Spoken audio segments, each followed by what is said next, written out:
Kalau kalau misalnya nih, Nis, ada seseorang yang udah Mega dipersilakan.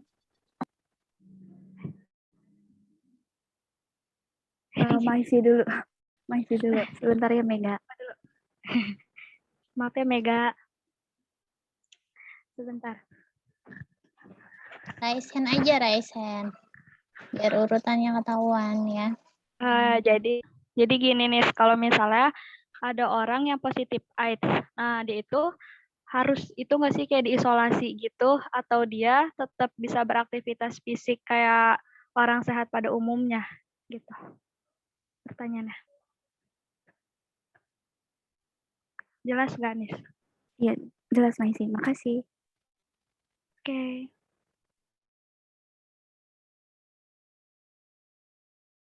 Boleh, Mega. Ya, terima kasih atas kesempatannya. Nama saya Mega Syifa, izin bertanya.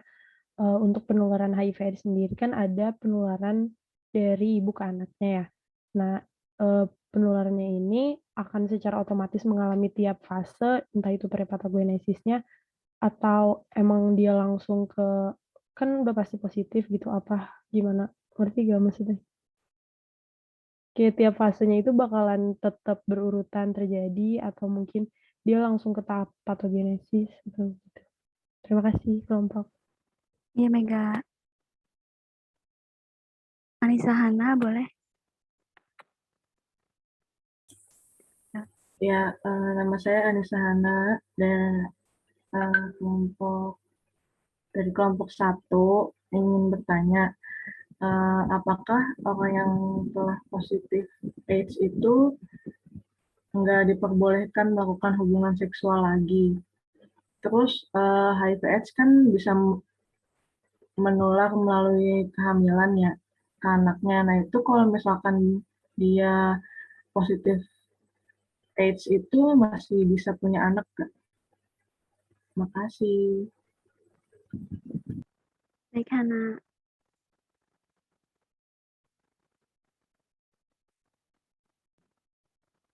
Silakan, Safira. Ya, mau nanya.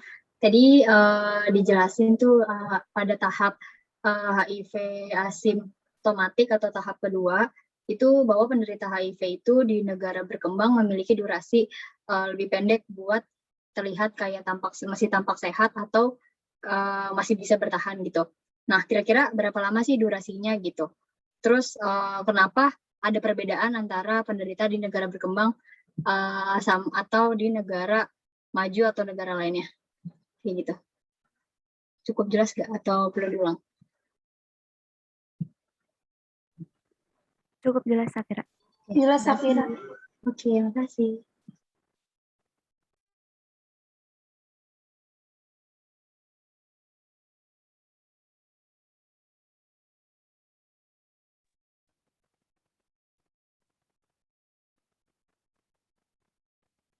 Siti Asmaraji, dipersilakan. Izin bertanya, Anis, suara saya terdengar nggak? Iya, terdengar. Kalau misalkan orang yang positif HIV/AIDS ini, kalau misalkan keluar rumah itu harus kayak pakai sesuatu gitu. Kalau misalkan dia tuh terkena gitu, jadi kayak sekarang kayak mencirikan biar supaya orang-orang tuh hati-hati sama dia, atau emang ya udah kayak biasa aja gitu, kayak orang biasa gitu. Baik, Mara. Makasih. Terima kasih.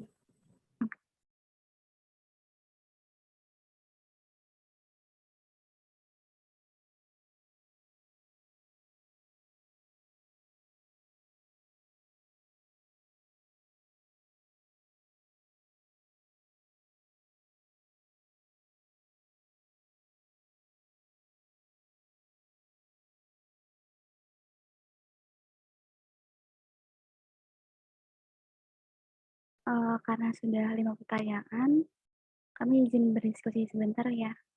Please, boleh.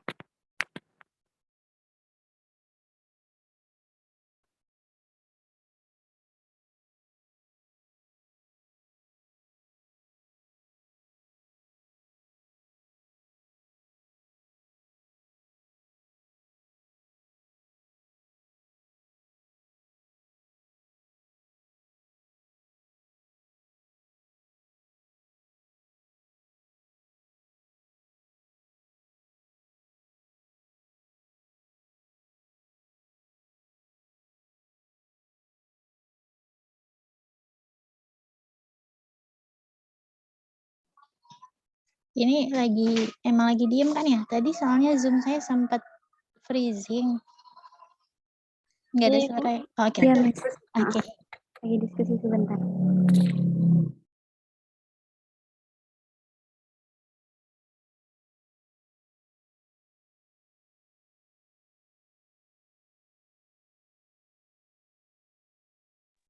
Mau menjawab pertanyaan dari Maisi. Itu kan pertanyaannya, apakah penderita AIDS harus dilakukan isolasi mandiri atau dapat beraktivitas seperti biasa? Nah, jadi bagi penderita HIV/AIDS ini, mereka masih bisa melakukan aktivitas seperti biasa tanpa perlu adanya isolasi mandiri. Terus kalau misalnya uh, emang dia kayak tinggal sama keluarga, itu sebenarnya masih bisa. Jadi sebenarnya tuh justru dukungan keluarga tuh benar-benar kayak penting banget untuk penderita HIV/AIDS ini.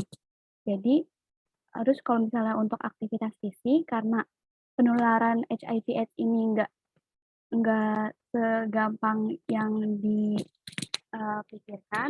jadi masih bisa melakukan aktivitas seperti biasa. Soalnya kan kayak cairan keringat, terus urin, air liur itu kan nggak bisa nularin virus ini. Kayak gitu, Maisi. Makasih Anis. Tapi kalau misalnya berarti dia bisa tinggal serumah gitu ya sama keluarganya.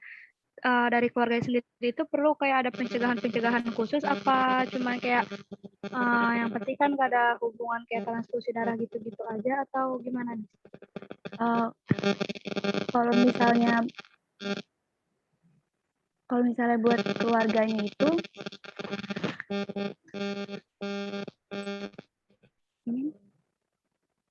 kalau misalnya buat keluarganya itu tinggal bareng sama keluarganya itu masih bisa, soalnya kan emang kalau nularnya itu kan nggak lewat dari keringat ataupun air liur. Jadi untuk pencegahan yang dilakukan keluarganya ini bisa melakukan perilaku hidup sehat seperti biasanya. Terus kalau misalnya emang ada cairan darah atau cairan yang keluar dari tubuh penderitanya itu bisa dibersihin pakai sarung tangan. Terus dicucinya itu juga harus terpisah dari pakaian-pakaian yang lain. Kayak gitu, Maisi. Makasih Anis. Iya, sama-sama.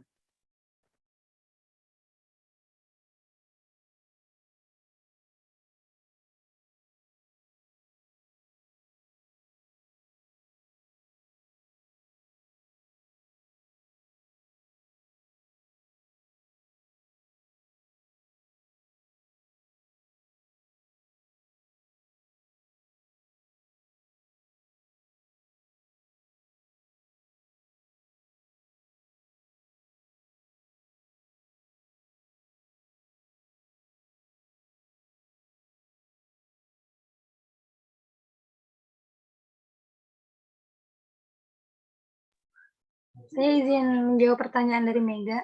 Pertanyaannya, apakah seorang bayi yang tertular HIV juga mengalami fase-fasenya?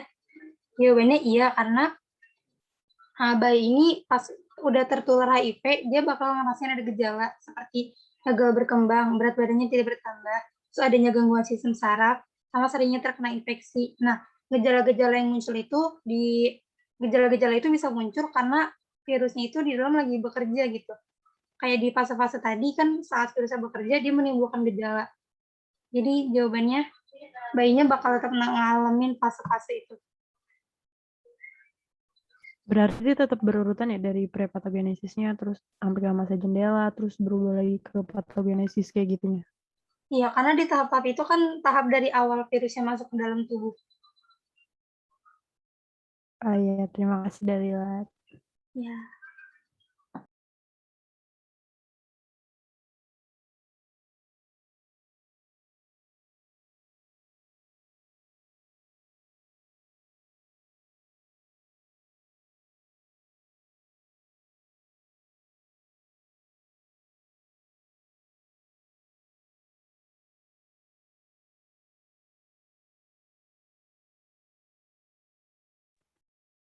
Mau menjawab pertanyaan dari Siti Asmaraji, itu kan perlu pakai sesuatu kalau keluar rumah, penderita HIV/AIDS itu perlu pakai sesuatu atau enggak buat keluar rumah. Terus perlu kasih tahu ke lingkungan sekitar enggak tentang dia positif. Nah, jawabannya itu kalau misalnya dia mau keluar rumah itu sebenarnya nggak usah pakai sesuatu kayak misalnya, pokoknya kayak biasa aja kayak kita pada umumnya aja gitu. Terus kalau misalnya perlu ngasih tahu ke orang sekitar, sebenarnya perlu banget. Tapi karena yang kita udah tahu kan biasanya penderita HIV/AIDS itu kan terkena diskriminasi yang cukup parah gitu kan dari masyarakat. Nah jadi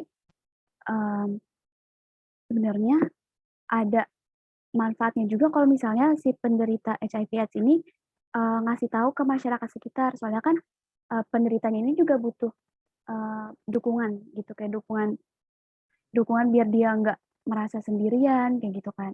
Nah terus jadi kalau misalnya emang sebenarnya sih perlu dikasih tahu juga, cuma karena emang adanya diskriminasi dari orang-orang sekitar, jadi perlu adanya edukasi ke masyarakat sekitar kalau misalnya penderita HIV/AIDS ini nggak segampang itu loh penularannya kayak gitu.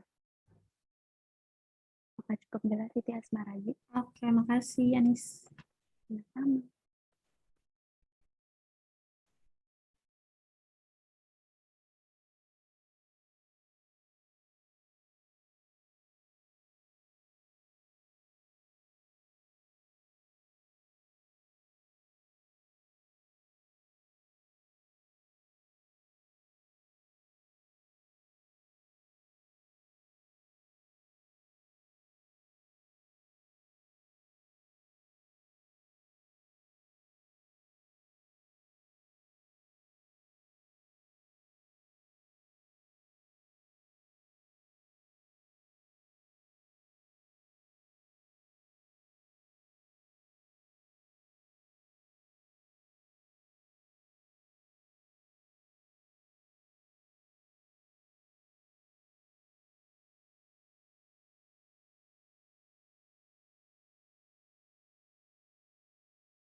Mau menjawab pertanyaan dari Hana, itu kan Hana nanya apakah orang yang telah positif AIDS itu tidak diperbolehkan melakukan hubungan seksual. Terus HIV/AIDS dapat ditularkan melalui kehamilan. Jadi orang yang HIV/AIDS masih boleh punya anak atau enggak? Nah jawabannya itu penderitanya ini boleh melakukan hubungan seksual, tapi pasangannya ini harus minum, itu sekarang harus minum obat mencegah penyakit menular seksualnya itu namanya itu PrEP atau pre-exposure prophylaxis. Jadi pasangan ini harus minum obat itu secara teratur. Jadi kalau misalnya emang pasangannya ini misal suaminya ini positif HIV, terus istrinya enggak. Jadi si istrinya ini harus minum si obat PrEP-nya itu dulu setiap hari. Jadi kayak ada jangka waktunya juga. Jadi kalau misalnya emang nanti si istrinya ini nggak minum, ya sama aja gitu. Jadi benar-benar harus minum obat itu. Terus kalau misalnya boleh punya anak atau enggak, boleh, tapi ya ada faktor resikonya tersebut untuk menularkan penyakit ke bayinya. Jadi, Berarti obatnya itu harus diminum setiap hari ya? Bukan di saat dia ingin berhubungan seksual aja gitu. Enggak. Jadi kayak bener ada aturan minum obatnya juga, kalau nggak salah sih setiap hari harus minum obat itu. Terus nggak boleh putus. Oke, oke. Makasih ya, Miss.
Yang mana yang belum dijawab?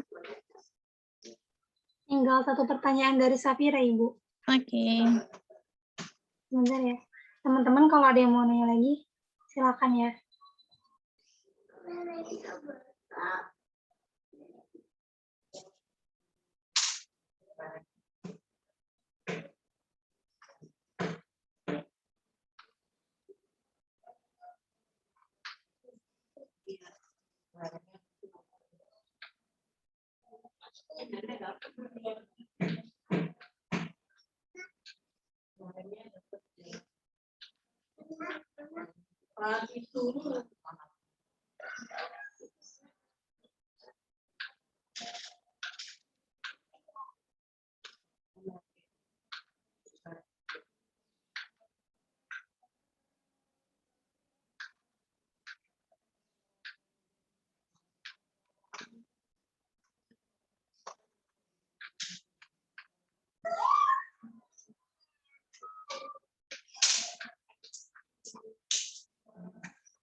Ada yang bisa bantu jawab?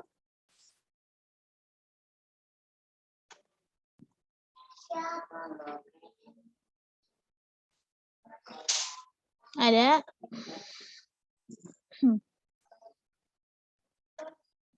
Sudah ketemu kelompok jawabannya? Di negara berkembang berapa simptomatiknya? Di negara maju berapa simptomatiknya? Berapa lama?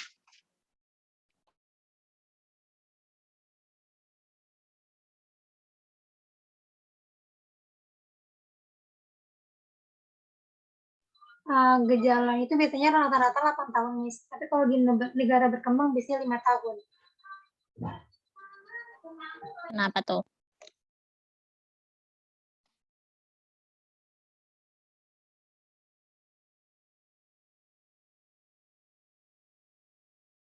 Menarik nih pertanyaannya nih. Kenapa kira-kira?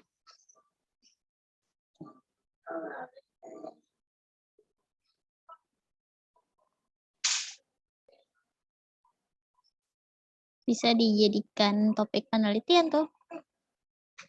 Faktor yang mempengaruhi durasi gejala fase asimptomatik pada penderita HIV di negara berkembang. Jadi judul skripsi. Variabel dependennya durasi, masa atau fase asimptomatik pada penderita HIV. Yang di bawah rata-rata sama yang di atas rata-rata dunia. Cari apa bedanya. Kalau kita nggak bisa bandingin negara maju sama negara berkembang. Tapi kalau secara teori udah kelihatan. Tinggal dibuktikan aja secara ilmiahnya. Ya. Secara evidence base. Kira-kira kenapa sih bisa beda?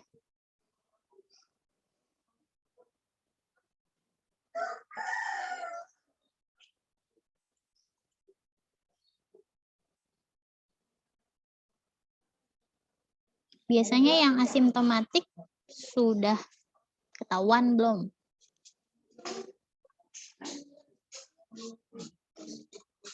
Mereka yang masuk ke fase asimptomatik sudah ketahuan belum positif HIV? Kalau di Indonesia.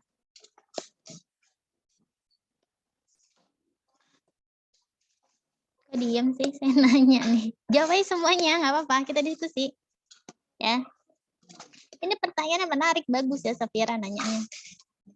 Kalau yang fase asimptomatik, misalnya orang Indonesia ya, kemudian populasi berisiko, dia sebenarnya ada di tahap atau di fase asimptomatik. Dengan kondisi itu, kan badannya masih sehat ya? Ya, nggak ngerasa apa-apa ya. Kira-kira dia udah tes apa belum? Belum, Miss. Belum. Kalau nggak pernah ikut screening atau nggak sengaja ke screening, itu nggak akan ketahuan kalau dia positif HIV. Bedanya apa sama di negara maju? Di negara maju, voluntary testing-nya rate-nya sudah tinggi. Once gitu ya, seseorang itu melakukan perilaku berisiko, baik secara sengaja maupun tidak disengaja, misalnya dia transfusi darah saja, gitu ya. Karena kebutuhan medis, kemudian dia harus transfusi darah. Pertama, dia pasti memastikan darah yang diterima olehnya itu bebas dari HIV, gitu ya. Walaupun maksudnya dia make sure ke rumah sakit itu darah yang diterima olehnya itu bebas dari HIV. Jadi pendonornya bukan seorang yang positif HIV. Yang kedua, beberapa waktu pasca transfusi darah dia pasti akan tes HIV. Itu masyarakat umum, gitu ya. Karena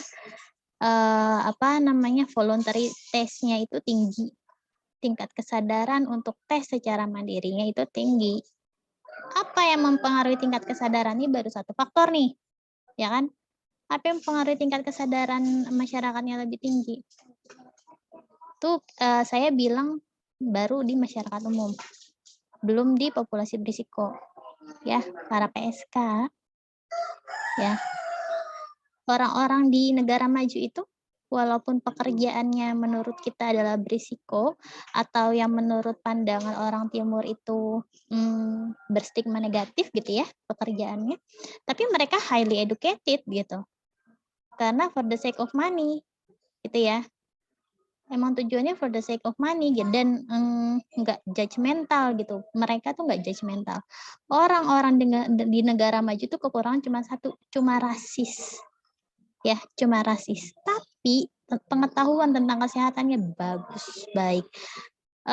Contoh, kalau usia remaja, ya, mereka berhubungan seksual secara bebas, ya kan? Nggak ada pandangan atau nilai yang bukan mewajibkan sih, nilai yang kalau perempuan itu harus virgin gitu kan sebelum dia menikah. Di sana kan enggak, mereka enggak menganut paham itu kan. Tapi apa? Tingkat infeksi menular seksualnya rendah. Artinya mereka menganut paham bebas tapi mereka well educated dalam masalah pencegahan infeksi. Gitu. Jadi ya terserah mau berhubungan seksual silahkan, tapi mereka pakai kondom. Gitu. Ya. Bahkan ada yang sangat selektif, melis dulu siapa, misalnya ya, kalau misalnya dia pacaran gitu, nah pasangannya itu sudah pernah tidur dengan siapa saja, dia akan melis. Sampai seperti itu.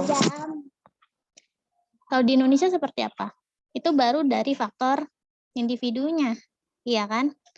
Belum lagi dari faktor apa? Dari faktor masyarakat, lingkungan sosial, stigma. Orang mau tes aja takut kan? Ya, akhirnya dia tahu dia berisiko, misal penasun gitu ya, atau misalnya pelanggan rumah bordil gitu, yang walaupun sesekali saja misalnya ya dia jajan sesekali saja, tapi dia nggak ngerasa itu berbahaya gitu ya, ngapain juga tes gitu kan? Apalagi udah sampai rumah tes, ntar ditanya-tanya sama istrinya, lu ngapain pakai tes HIV segala gitu kan? Ya ketahuan dia habis jajan, ya kan? Tuh, itu baru stigma keluarga, belum stigma masyarakat umum. Yang kedua adalah kemampuan dari fasilitas pelayanan kesehatan untuk menjaring mereka yang berisiko. Ya, jadi emang kebanyakan yang ketangkep itu yang udah masuk tahapan simptomatis.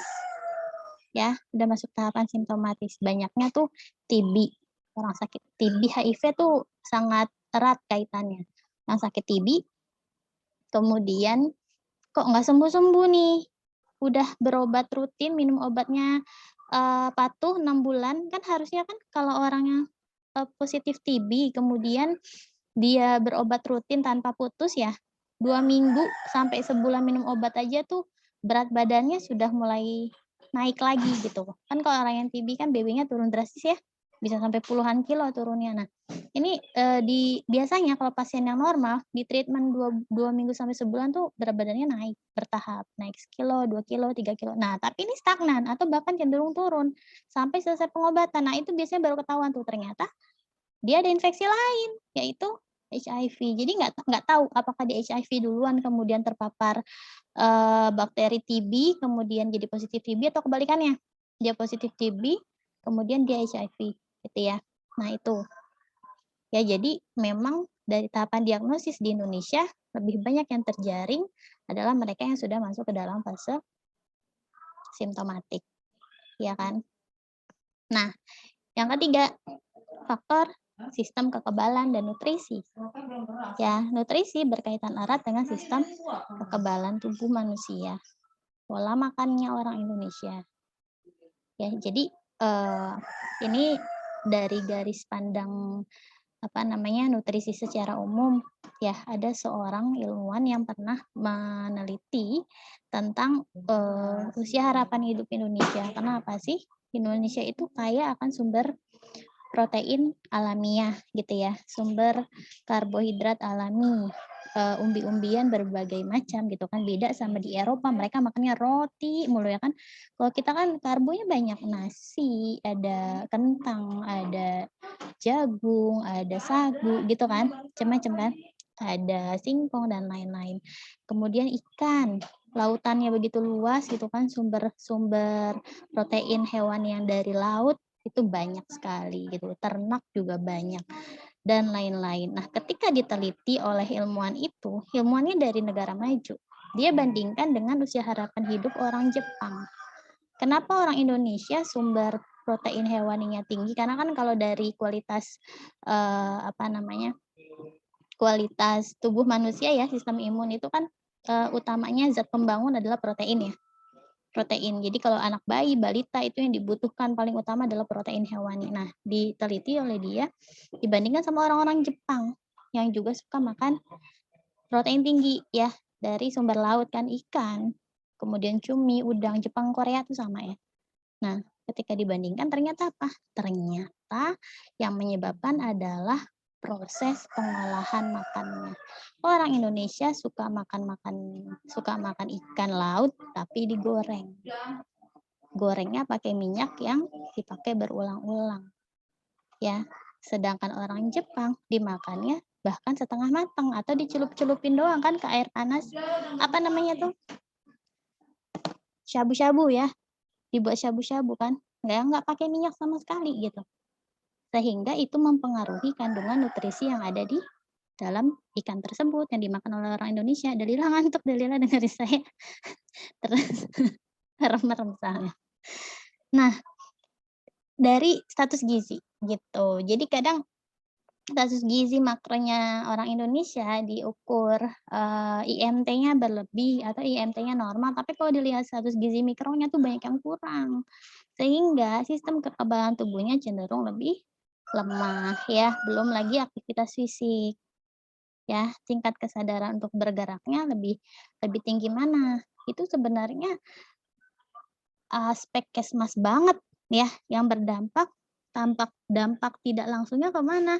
Kepada durasi fase asimptomatik yang lebih pendek. Dan kalau kita panjangin lagi kepada mereka yang positif HIV dan kemudian punya AIDS gitu ya, sudah ada beberapa infeksi penyerta gitu, atau infeksi infeksi penyerta ya kalau AIDS ya, ada misalnya dia TB juga, kemudian dia sifilis juga misalnya. Nah, kita bisa lihat tingkat ketahanan atau kesintasan survivor dari orang Indonesia dibandingkan dengan orang dari negara maju yang bersama-sama AIDS juga itu pun berbeda. Jadi banyak faktor yang menyebabkan. Makanya tadi kelompok pasti nyari jawabannya agak lama karena nggak akan ada satu sumber yang menjelaskan itu. Kamu harus cari di jurnal. Orang meneliti itu udah ada belum yang meneliti? Dek, tadi dulu dek. Aduh, bunda jadi cek. Turun dulu. Nek, tolongin dulu, Nek. Itu ya, makanya tadi saya bilang, Safira, kenapa bisa kepikiran nanya gini, Safira? Penasaran ya, kenapa ya? Tadi ada di slide-nya, jadi saya kayak kok ada perbedaan di antara negara berkembang gitu, terus durasinya lebih pendek gitu. Kenapa gitu? Iya. Pengen tahu aja, Mas. Jadi itu. Jadi penyebabnya banyak ya. Penyebabnya banyak. Sebenarnya sih yang paling penting kan ketahuan duluan nih. Diagnosisnya udah kedeteksi. Jadi early detection atau early diagnosis itu sangat penting untuk HIV ya. Karena telat sekali saja gitu ya. CD4-nya sudah sangat rendah misalnya, terus sudah ada infeksi penyerta, itu udah agak susah tuh buat mulihinnya. Gitu. Ada yang mau tanya lagi nggak? Nah ini pertanyaannya lucu-lucu nih. Pertanyaan Maisi, pertanyaan Hana, sama pertanyaannya Mara tuh nyambung. Tadi jawabannya gimana dari kelompok? Tadi saya sempat nyari jurnal yang pertanyaannya Mega. Karena treatment buat anak bayi sama fasenya anak bayi agak beda emang. Bayi yang dilahirkan positif ya. Bayi yang dilahirkan positif dari ibunya, bukan bayi yang sesaat setelah lahir kemudian dia harus dapat transfusi kemudian terinfeksi, itu beda ya. Jadi gimana sih fase-fasenya HIV pada anak bayi? Cuman ini yang nomor 1 ya, pertanyaan Maisi, Hana sama Mara. Kenapa bisa muncul pertanyaan kayak gitu loh? Tadi udah dijelasin faktor risiko.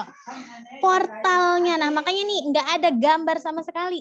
Saya nggak tahu ya, tapi sebenarnya sih untuk memahami fase patogenesis sama prepatogenesis suatu penyakit enaknya pakai gambar. Ya, kelihatan. Jadinya tuh tahapan siklusnya tuh kelihatan. Kayaknya di makalah tuh kamu ada gambarnya di Dalila. Itu gambar apa ya? Bentar. Satu doang Ibu yang prevalensi ini Oh, kan. iya. Sebenarnya kalau nggak tahu sih dulu di epidemiologi penyakit menular dibahas nggak HIV? Kayaknya presentasi kelompok ya. Jadi nggak nempel ya. Biasanya gitu kalau presentasi kelompok nggak inget. Ya nggak sih?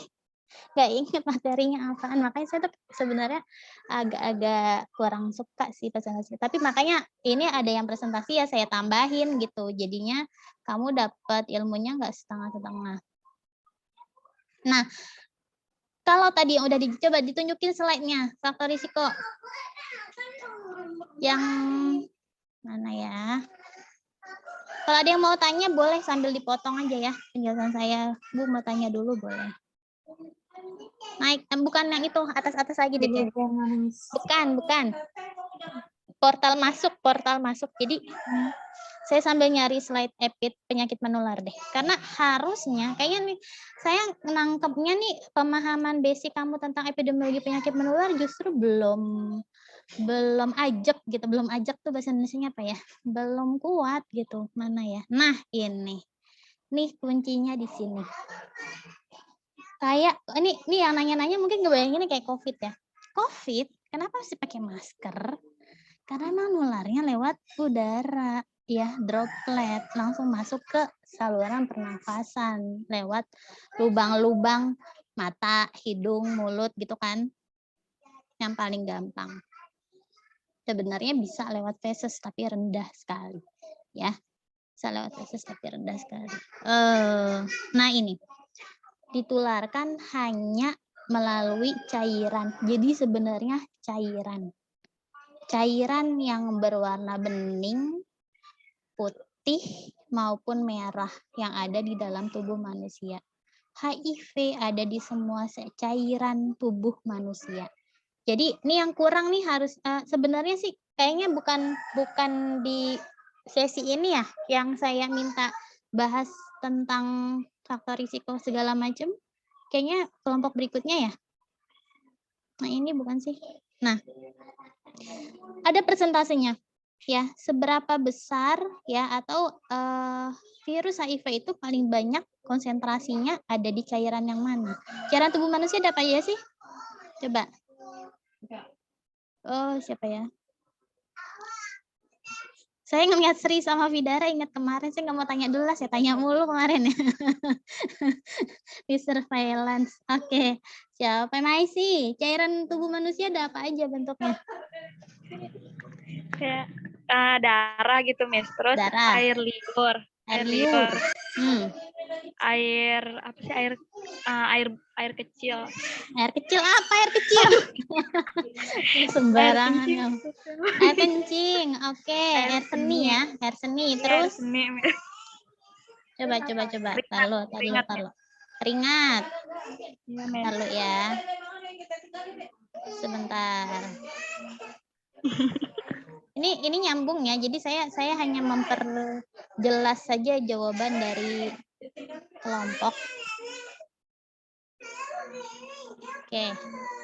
Sebentar. Maaf ya kalau ada backsound taman kanak-kanaknya. Kenapa sih, Kak? Kakak kenapa sih? Oke. Jenis cairan tubuh. Ada apa aja? Kita kelihatan ya di slide ya? Kelihatan, Miss. Mau apa?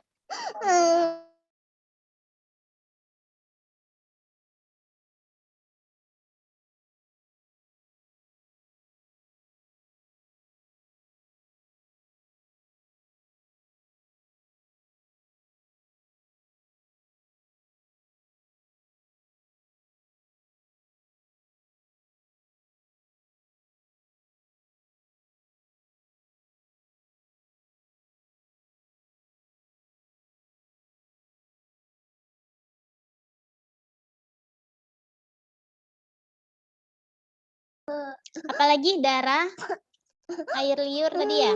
Terus semua boleh jawab, silakan. Apalagi seni. Kemudian keringat.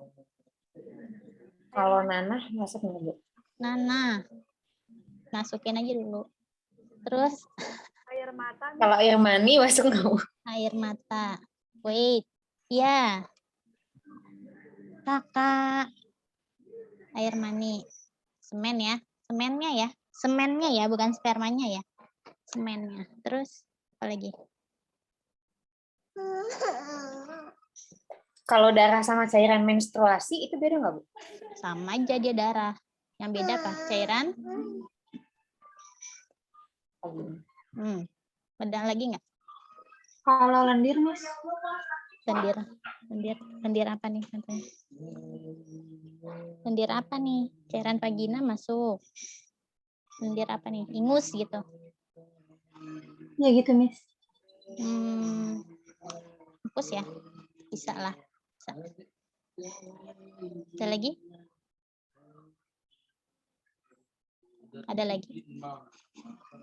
Nah, kamu harus tahu. Kok patah-patah di saya? Bentar. Kenapa virus HIV itu ada di cairan tubuh manusia?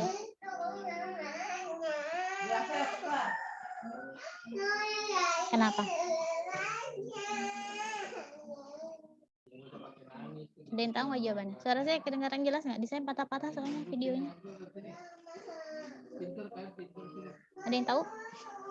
Kenapa virus HIV ada? Ini kita lagi memahami konsep pencegahan, ya. Terus makanya kenapa tadi muncul pertanyaan harus pakai sesuatu nggak, harus diisolasi nggak, terusnya harus ngasih tahu ke keluarga nggak, segala macam gitu ya. Sekarang ini kita harus pahami portal entry dan portal exit-nya virus dan di mana virus itu berada. Kira-kira kenapa? HIV ada di semua cairan tubuh manusia. Kenapa? Karena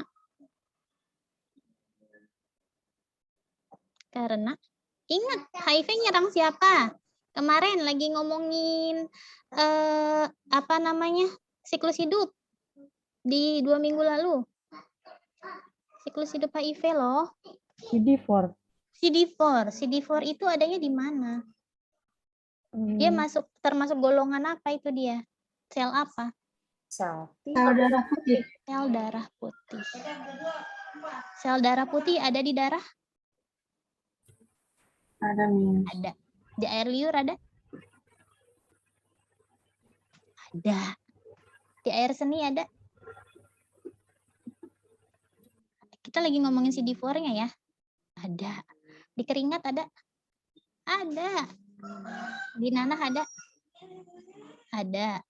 Di air mata ada? Ada. Nih, yang banyak. Di sini, ya. Di sini, sama di sini. Jadi, ada satu yang ketinggalan.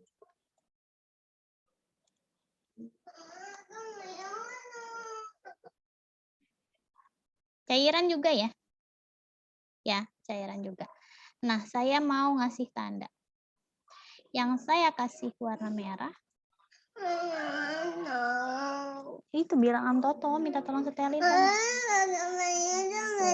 Nangis terus. Ayo, kan udah sekolah masih nangis aja. Tuh. Malu tuh. Ngambek aja.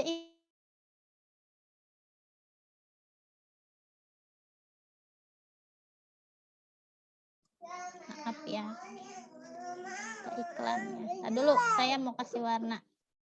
Oke, 1, 2. Saya lupa presentasinya ntar, tapi sih kayaknya saya punya referensinya ya. 2, 3,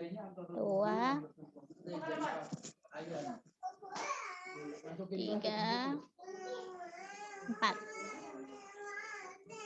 Oke.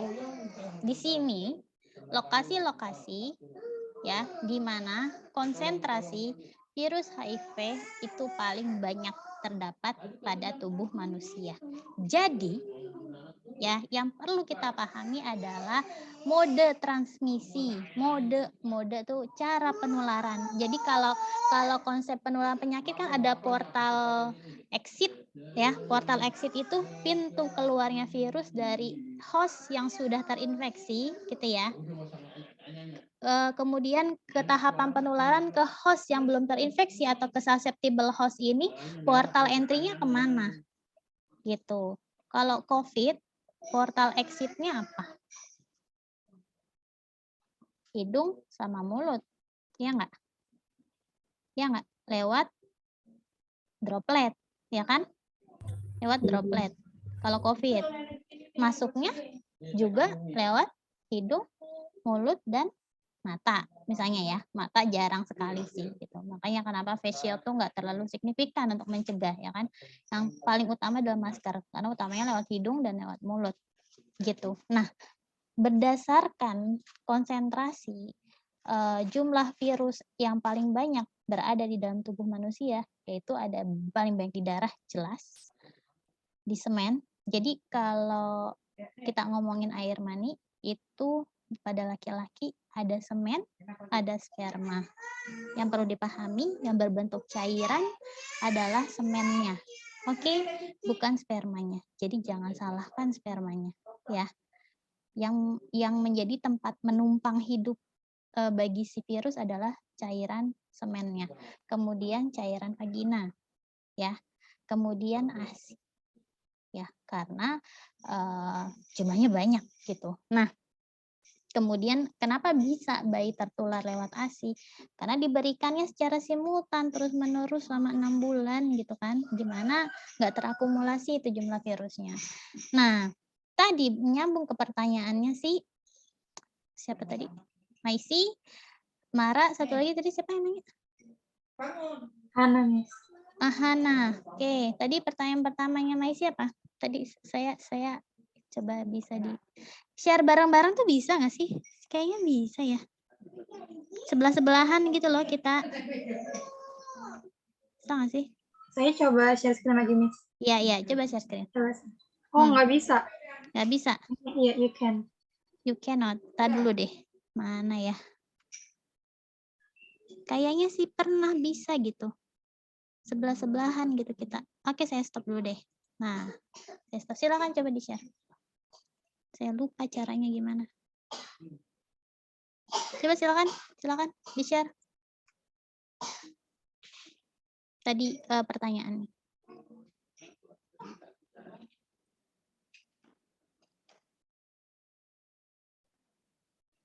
Nah, ini. Penderita AIDS harus isoman nggak? Ya enggak. Boleh nggak berbaur sama keluarganya? Boleh. Boleh, ya. Prinsipnya apa? Selama tidak bertukaran cairan tadi. Gitu. Oke? Ya. Boleh keluar rumah nggak? Boleh. Harus pakai pakaian khusus? Ya enggak. Emang dia keluar rumah sambil ngocorin darah kan? Enggak, kan mati lah. Terus dia keluar rumah ada cairan yang keluar dari tubuhnya, yang enggak gitu. Jadi enggak masalah, enggak apa-apa. Secara eksplisit gitu ya, secara fisik terlihat dari luar nampak orang sehat selama dia tidak ada infeksi penyerta gitu ya. Jadi enggak masalah gitu. Nah, kemudian pertanyaannya Hana, apakah seorang dengan HIV/AIDS tidak bisa melakukan? Nah, tadi sempat dijawab ya. Jadi kalau misalnya kondisinya ini ada dua konteks. Konteksnya adalah dia tahu kalau dia positif, gitu. Kemudian belum menikah, ya. Kemudian belum menikah. Nah, pasangannya ini either positif juga ataupun negatif, dia harus konsultasi dulu, ya. Konsultasi dulu ke fasilitas kesehatan terdekat. Kalau misalnya masih dalam kondisi sehat, sebenarnya bisa dikontrol dengan ARV. Nah, terapi ARV ini bagusnya di Indonesia sudah bisa dilayani di puskesmas, ya. Jadi nggak harus ke rumah sakit. Jadi fasilitas kesehatan primer sudah bisa. Nah, akan dicek dulu tuh kadar CD4-nya berapa, ya. Viral load dalam tubuhnya itu berapa, dalam kondisi stabil atau tidak ada. Tadi dijelasin nggak berapa sih jumlah viral load yang dikatakan terkendali? Dijelasin nggak? Ada nggak slide-nya? Kan tadi disebutin tuh kurang dari 1000. Coba deh, ada nggak di slide-nya? Coba Dalila.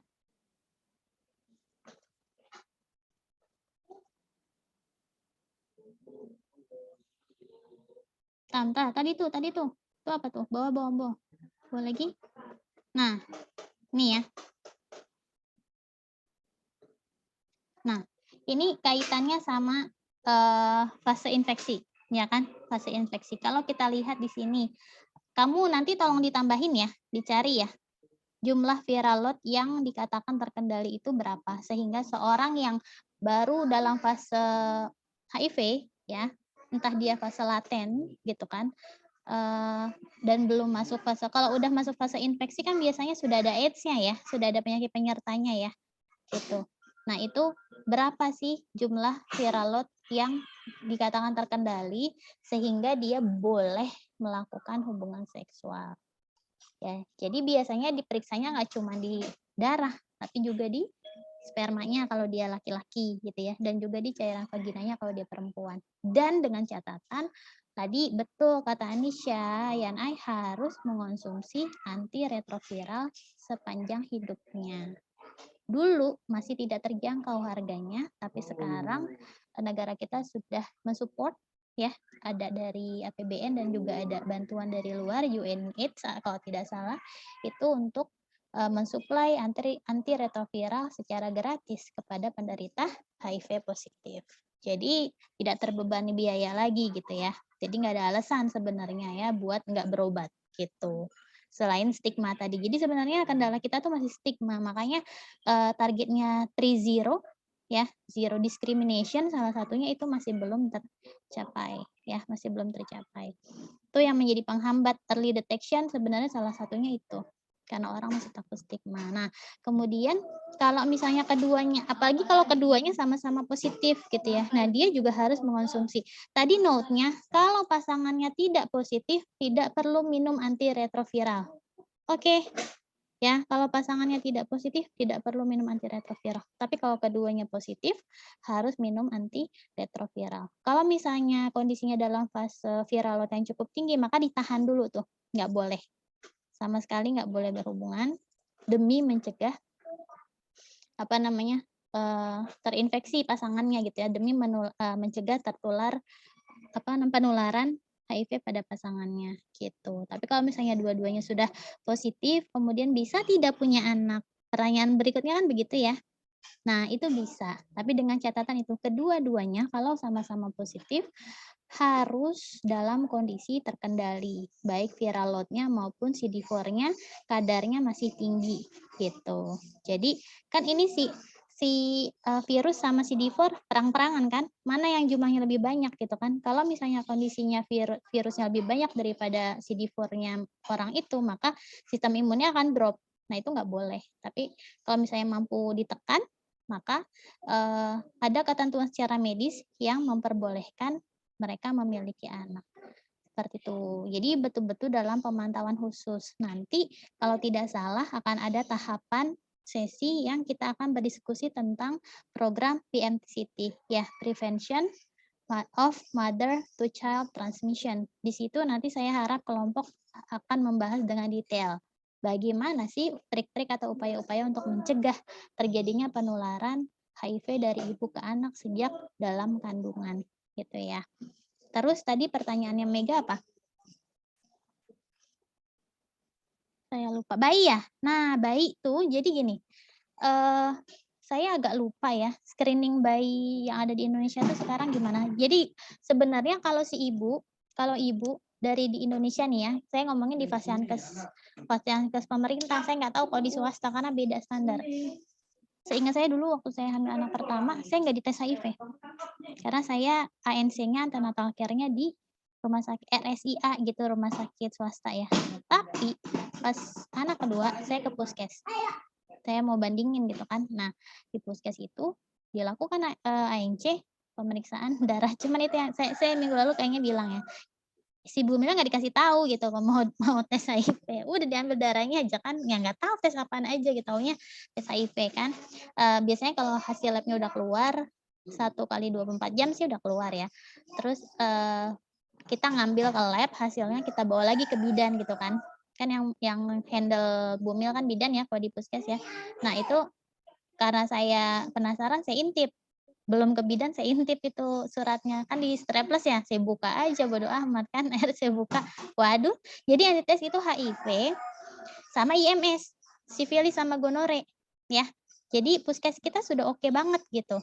Screening awal pada ibu hamil, gunanya apa? Kalau misalnya ada Bumil yang positif HIV atau positif IMS yang lain, itu treatmentnya akan beda, biasanya akan langsung dirujuk gitu ya, dirujuk karena masuknya ibu hamil risiko tinggi ya. Kalau Bumil-Bumil itu biasanya harus dirujuk ke rumah sakit yang handle nanti SPOG. Tapi kalau orang positif HIV-nya orang biasa non Bumil itu biasanya kalau tinggal lanjutan berobat ARV aja bisa lewat puskes gitu. Nah kalau udah dijaring nih dari Bumil-Bumil yang positif HIV, itu nanti treatment berikutnya apa? Pencegahan supaya anaknya tidak tertular HIV, karena kan itu arus makanan dari plasenta terus menerus ya selama 9 bulan ya, maka kadar CD4-nya harus dinaikkan setinggi mungkin dan viral load dalam tubuh Bumil itu harus diturunkan serendah mungkin. Jadi sambil selama hamil tuh si ibu minum ARV gitu, dosis dan ketentuan lainnya itu harus dikonsultasikan dulu sama dokter yang menangani si ibu hamil itu gitu. Jadi sebenarnya pencegahannya di sana. Tapi kalau misalnya ada bayi yang kebobolan gitu ya, ternyata taunya dia positif, nggak ketahuan dari ibunya gitu, ibunya positif, maka tahapannya apakah sama gitu ya fasenya? Ini pertanyaannya sih Mega. Kalau kondisinya dalam keadaan sehat, nah itu biasanya diamati selama 6 minggu. Jadi tadi kan dibilang fase window ya, window period yang tadi dijelasin sama kelompok berapa minggu sampai berapa bulan? Ayo. Berapa minggu sampai berapa bulan ya Makna? Window 2 period. minggu sampai 6 bulan, Bu. Coba lihat.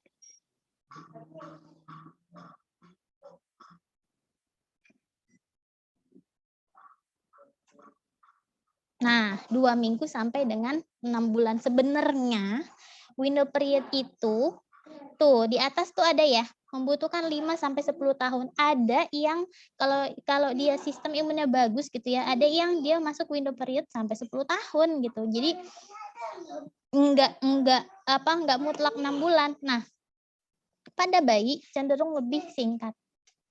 Jadi biasanya masa pengamatan itu dari si bayi itu lahir, kemudian ketahuan tested positif gitu ya, diamati selama 6 bulan. Biasanya 6 minggu, 6 minggu biasanya kalau tubuhnya kondisinya fit, terus pemeriksaan serologinya bagus, itu diamati secara rawat jalan. Boleh bolak-balik gitu ya, setiap berapa minggu sekali itu diambil sampel darahnya buat lihat kadar CD4-nya. Nah, kalau misalnya dalam masa pengamatan 6 minggu itu si bayi turun, jadi nanti selama 6 minggu tuh langsung dikasih ARV. Bayinya juga dikasih ARV.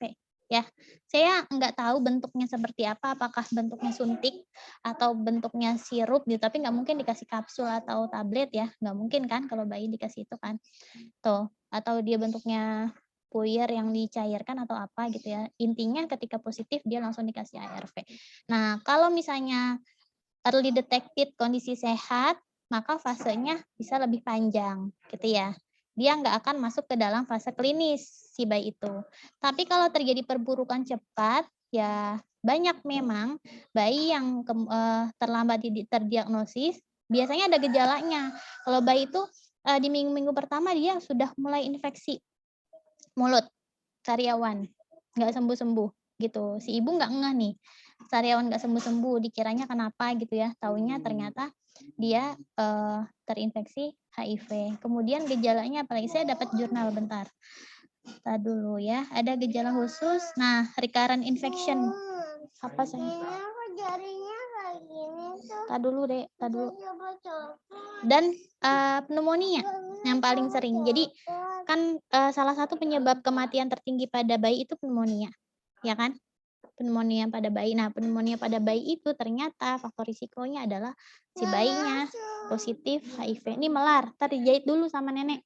Karetin tuh sama nenek tuh. Sebentar lagi benar selesai. Oke.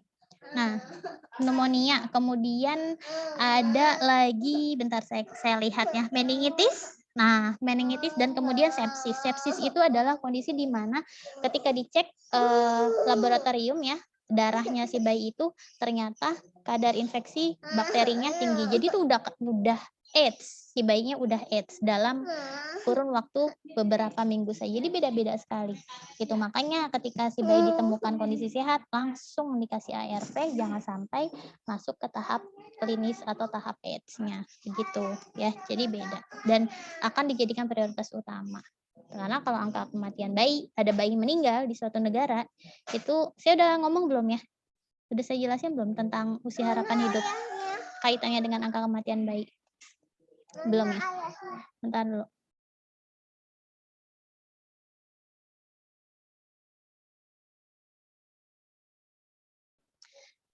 Kenapa angka kematian bayi ya menjadi fokus utama bagi negara berkembang untuk ditekan?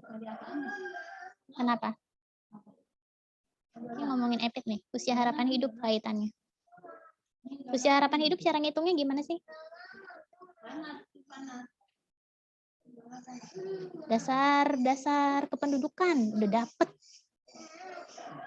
Hayo.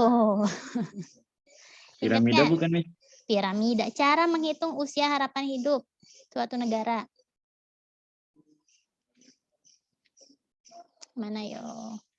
Kan level negara dikategorikan menjadi negara maju, negara berkembang, itu salah satunya kan ditentukan oleh usia harapan hidup ya kan. Semakin tinggi usia harapan hidup masyarakat di sebuah negara, maka levelnya naik menjadi negara maju. Jadi tingkat negara maju berkembang tuh nggak cuma dari status ekonomi ya, tapi juga dari usia harapan hidup yang kalau usia harapan hidup naik biasanya memang status ekonomi negara itu naik gitu. Berkaitan erat gitu. Cara ngitungnya gimana usia harapan hidup? Ada yang tahu nggak? Jadi total umur seluruh penduduk Indonesia, oke, total umur. Jadi gini, saya ambil gambaran di kelas ini aja deh, ada 13 orang ya kan? Usia rata-ratanya berapa sih? 18. Kemudahan kah? 20. 19-20. Oke, 19-20. Misalnya ada 6 yang 19 gitu ya, ada 7 yang 20. Berarti di total gitu kan, kalau kita mau hitung rata-rata usia ya, di total misalnya, dulu saya sambil pakai kalkulator lah. 6 yang 19 misalnya ya, ditambah 7 yang 20. 7 dikali 20. Oke, ditambah 114 dibagi menjadi 13. 19,5 ya. Usia rata-rata angkatan EPID 2020 ya. 2019. 2000 berapa sih kalian? 2019 ya? 2019. Oke, 2019 adalah 19,5 tahun usia rata-rata. Nah, cara ngitung usia harapan hidup pun sama. Ya, di suatu negara jumlah umur semua di total ya per satuan tahun ya, kemudian dibagi jumlah seluruh penduduk, baik itu bayi, baik itu orang tua, lansia, kakek-kakek, nenek-nenek udah 100 tahun, itu umurnya ditambah. Kak, pertanyaan saya, kalau bayi umurnya berapa? Dia nyumbang umur nggak bayi? Enggak kan? 0 tahun kan bayi kan? 0 tahun. Tapi kalau dalam hitungan matematis, dia nyumbang angka di bagian penyebut bawahnya nggak? Angka pembaginya nggak? Nyumbang, karena kehitung satu nyawa. Oke, jadi kalau misalnya ada bayi baru lahir, dia kan kehitung sebagai penduduk Indonesia kan? Nambah 1 orang kan penduduk Indonesia. Tapi dia nggak bisa hidup panjang. Dia nggak bisa hidup panjang. Baru berapa hari lahir, dia mati. atau baru keluar dari perut ibunya terus dia mati dalam beberapa detik gitu, atau beberapa menit, beberapa jam, atau beberapa hari.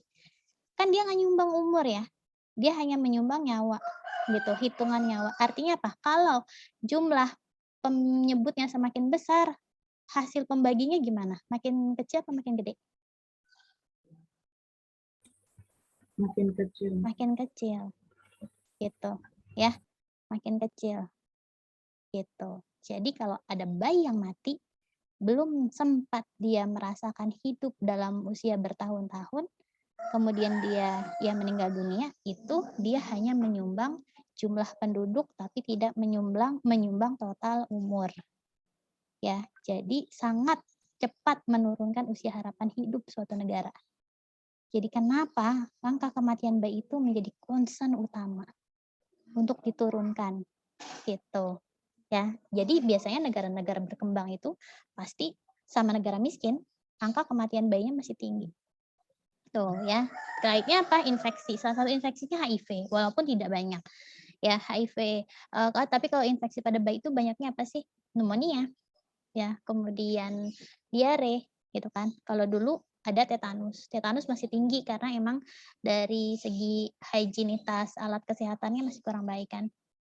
Nah, kalau sekarang sudah ada vaksinnya, jadi sudah membaik gitu. Nah, orang epidemiologi itu cara berpikirnya harus sampai ke sana gitu ya.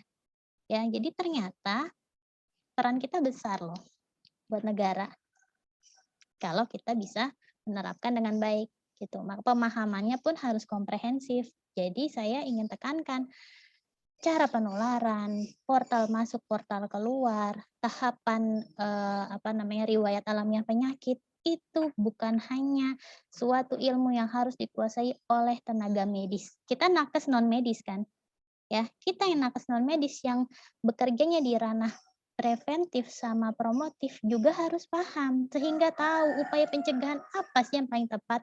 Jadi nggak ada lagi itu pertanyaan harus diisolasi nggak orang yang HIV? Ya nggak usah gitu ya. Ya nggak usah gitu.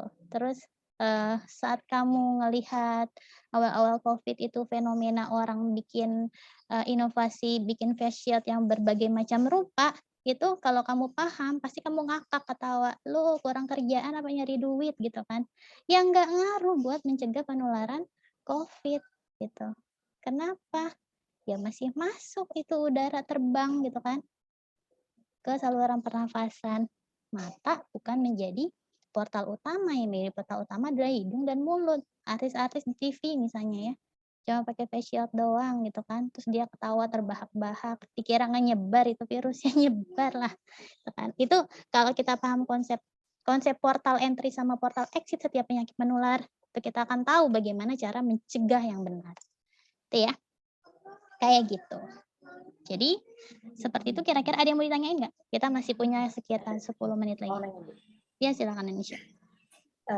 Kalau misalnya orang yang menderita HIV itu berhubungan seks dengan orang yang menderita HIV, terus apakah berkemungkinan besar untuk terjadi AIDS-nya itu semakin tinggi atau adakah faktor lain gitu yang menyebabkan semakin buruknya penyakit HIV penderita tersebut nggak gitu?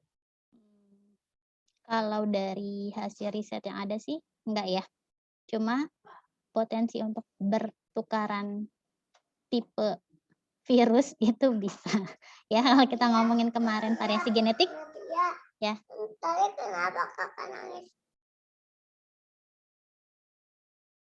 Kalau kita ngomongin variasi genetik karena belum tentu tipe virus yang ada di tubuh pasangan laki-laki dengan di pasangan yang satunya lagi ya, entah dia hetero atau homo gitu ya, itu karakteristik atau tipe virusnya sama, belum tentu. Tapi kalau untuk menyebabkan dia berpotensi lebih berisiko berkembang menjadi AIDS itu tidak gitu ya. Misalnya yang satunya kadar CD4-nya rendah gitu kan, kadar CD4-nya rendah, kadar viral load-nya tinggi.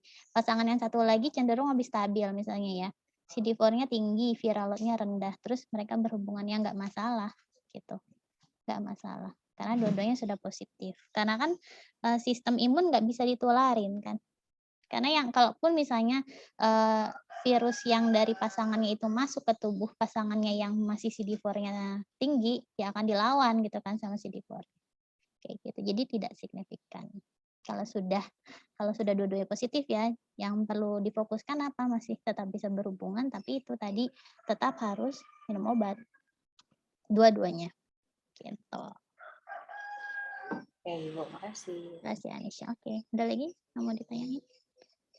Terkait dengan riwayat alamiah. Saya pengen share tapi takut lama. Saya tuh kalau udah jelasin mana ya materinya.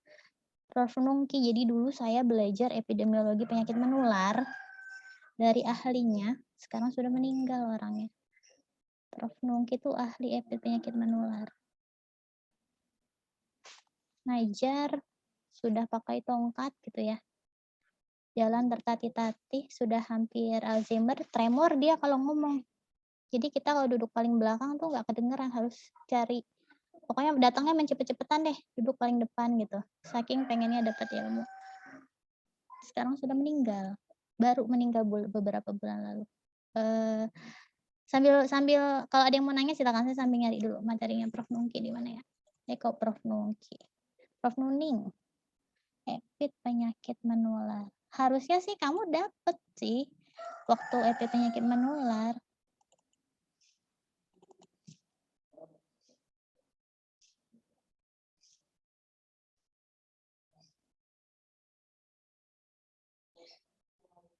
Ada yang mau tanya lagi nggak? Nanti kuisnya minggu depan aja ya. Kita bikin 2 minggu sekali aja lah.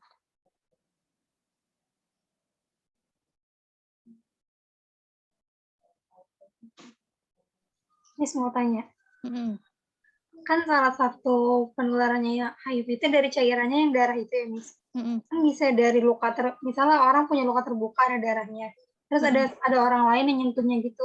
Itu bisa kena gak, Miss? Atau misalnya kalau cuma nyentuh bukan termasuk portal entry-nya gitu, Miss. Nah, nyentuhnya pakai kulit nggak? Apa pakai apa?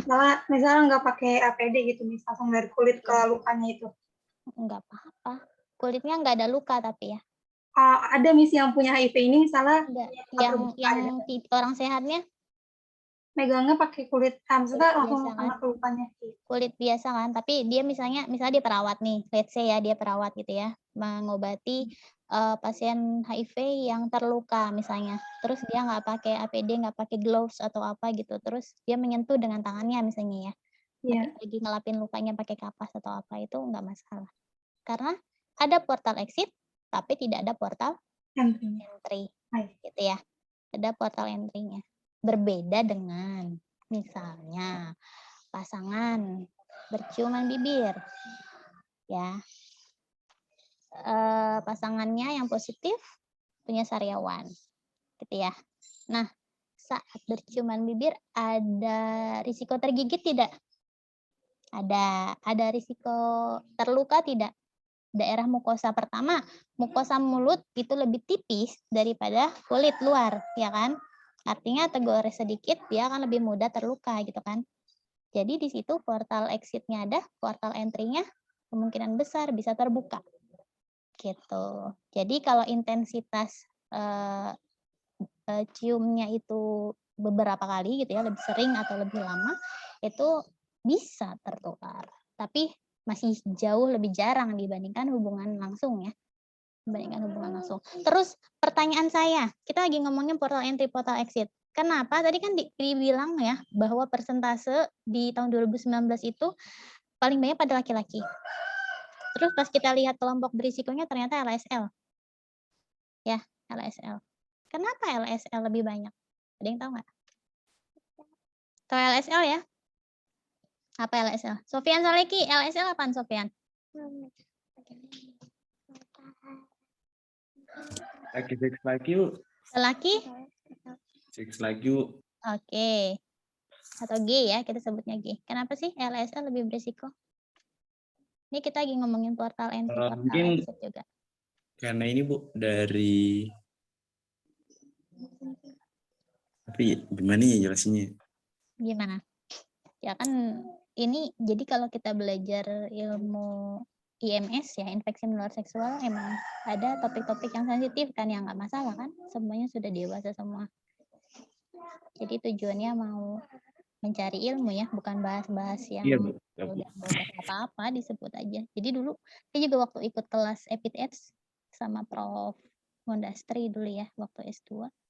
Ya diskusi, bahkan enaknya tuh ada beberapa teman saya yang memang dia punya pengalaman gitu sebagai investigator di komunitas gay. Jadi kerjaannya dia tuh keluar masuk klub tiap malam gitu yang isinya gay semua gitu.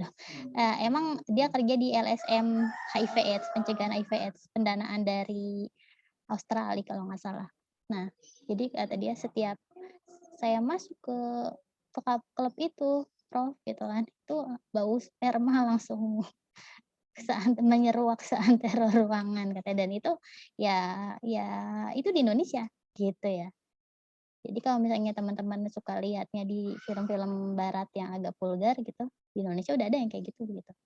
Dan itu artinya kayak pernah diungkap di bukunya Jakarta Undercover ya, kalau yang pernah baca.